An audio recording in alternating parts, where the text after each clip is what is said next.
श्रीमन्महागणाधिपतये नमः। श्रीसरस्वत्यै नमः। श्रीगुरुभ्यो नमः। ॐ नमो भगवते वासुदेवाय।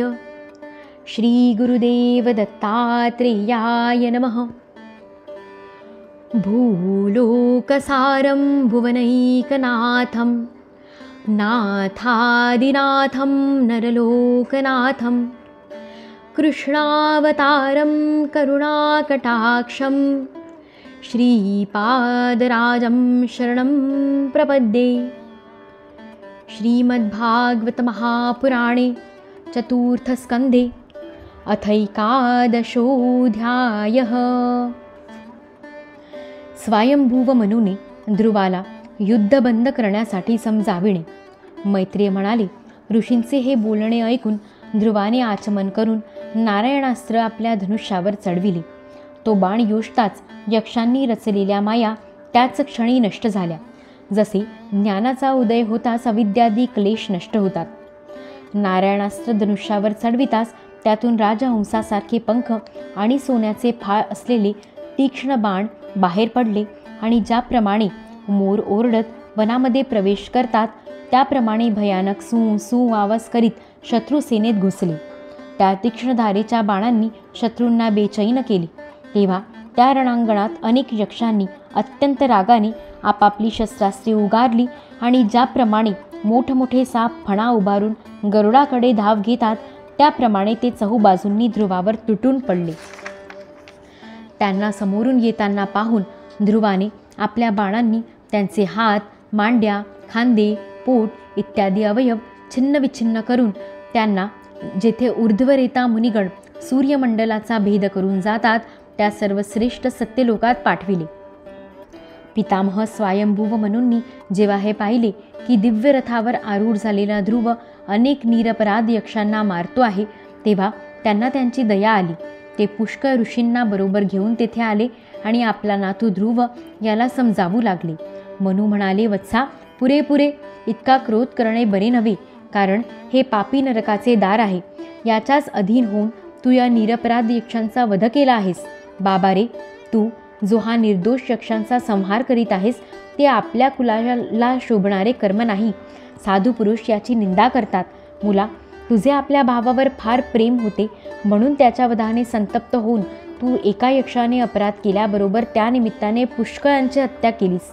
या जड शरीरालाच आत्मा समजून याच्यासाठी पशूंप्रमाणे प्राण्यांची हिंसा करणे हा भगवत सेवा करणाऱ्या साधूंचा मार्ग नव्हे. प्रभूंची आराधना करणे फार कठीण आहे, परंतु तू बालपणी संपूर्ण भूतांचे आश्रयस्थान अशा श्रीहरींची सर्वभूतात्म भावाने आराधना करून त्यांचे परमपद प्राप्त करून घेतले आहेस. तुला तर प्रभू आपला प्रिय भक्त समजतात आणि भक्तजनसुद्धा तुझा आदर करतात. तू साधूजनांचा मार्गदर्शक आहेस, तरी तू सुद्धा असे निंदकर्म कसे केलेस? सर्वात्मा श्रीहरी आपल्यापेक्षा ज्येष्ठ पुरुषांबद्दल सहनशीलता, कनिष्ठांच्याबद्दल दया, बरोबरीच्या लोकांबद्दल मित्रता आणि सर्वांशी समतेने वागण्यानेच प्रसन्न होतात. आणि प्रभू प्रसन्न झाल्यावर पुरुष सत्वादी गुण आणि त्याचे कार्यरूप लिंग शरीर यांपासून मुक्त होऊन परमानंद स्वरूप अशा ब्रह्मपदाची प्राप्ती करून घेतो. देहरूपात परिणत झालेल्या पंचमहाभूतांपासूनच या जगात स्त्री पुरुष उत्पन्न होतात आणि पुन्हा त्यांच्या परस्पर समागमाने दुसऱ्या स्त्री पुरुषांची उत्पत्ती होते.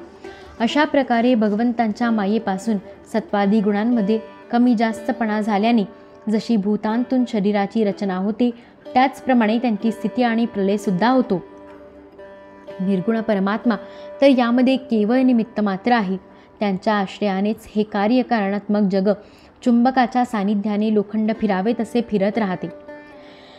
कालशक्तीमुळे क्रमशः सत्वादी गुणांमध्ये क्षोभ झाल्याने भगवंतांची शक्तीसुद्धा सृष्टी इत्यादी रूपांमध्ये व्यक्त होते.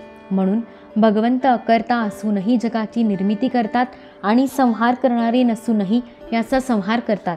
खरोखर त्या अनंत प्रभूंची लीला सर्वथैव अचिंतनीय आहे.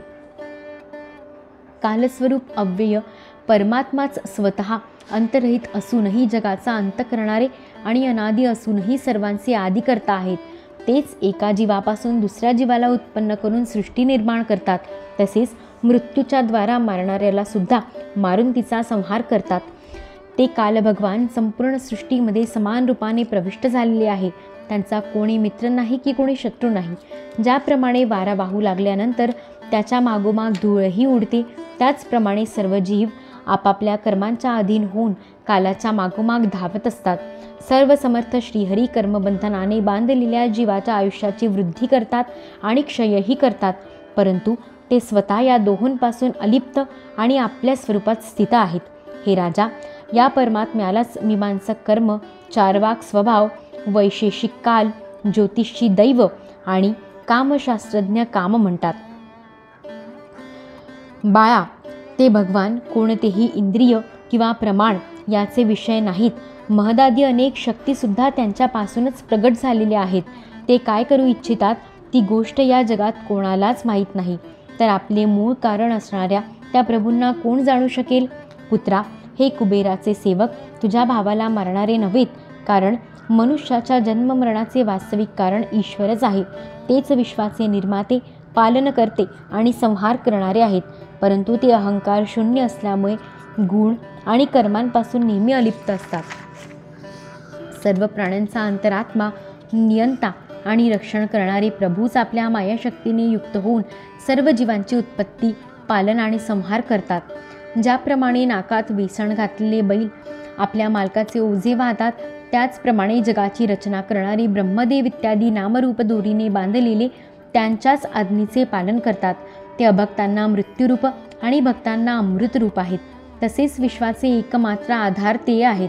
बाळा, तू सर्वस्वी त्या परमात्म्यालाच शरण जा.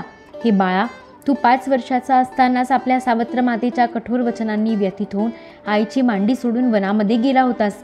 तेथे तपश्चर्या करून, ज्या ऋषिकेश भगवंतांची आराधना करून तू त्रैलोक्याच्याही वरचे ध्रुवपद प्राप्त केलेस आणि जे तुझ्या वैरभाव नसलेल्या सरळ हृदयामध्ये वात्सल्याने विशेष रूपाने विराजमान झाले होते, त्या निर्गुण, अद्वितीय, अविनाशी आणि नित्यमुक्त परमात्म्याचा अध्यात्मदृष्टीने आपल्या अंतःकरणात शोध घे.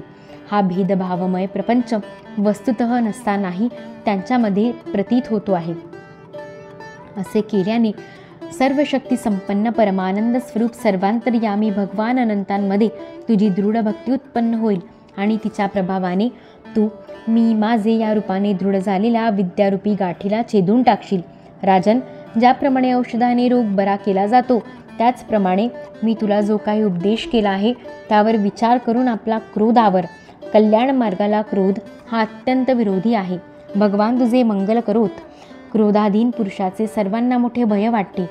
म्हणून जो बुद्धिमान पुरुष असे इच्छितो की आपल्यापासून कोणत्याही प्राण्याला भय असू नये आणि स्वतःलाही कोणापासून भय असू नये, त्याने क्रोधाच्या अधीन कधीच होऊ नये. हे माझ्या भावाला मारणारे आहेत असे समजून तू इतक्या यक्षांचा संहार केलास, त्यामुळे तुझ्याकडून भगवान शंकरांचा सखा कुबेर याचा मोठा अपराध झाला आहे. म्हणून पुत्रा, जोपर्यंत महापुरुषांचे तेज आपल्या कुलावर आघात करीत नाहीत, तोवरच विनम्र भाषण आणि विनय यांच्याद्वारा ताबडतोब त्यांना प्रसन्न करून घे. अशा प्रकारे स्वयंभुव मनूंनी आपला नातू ध्रुव याला उपदेश केला.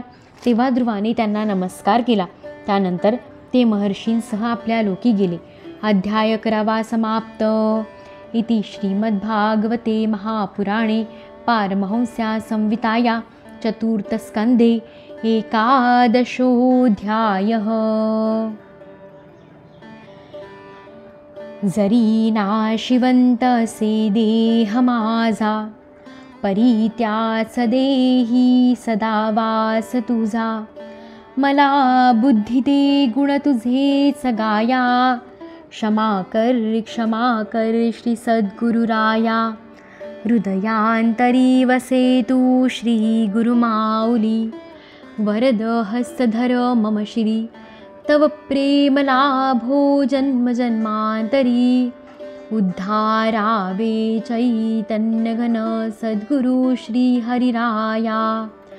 ऋषिकेश मे वाग्मनकाय जातं, हरे ज्ञानतो विश्वसाक्षिन्. क्षमस्वापराधं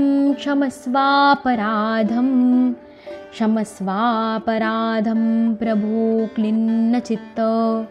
श्री सद्गुरु चरणारविंदार्पणमस्तु. श्रीकृष्णार्पणमस्तु.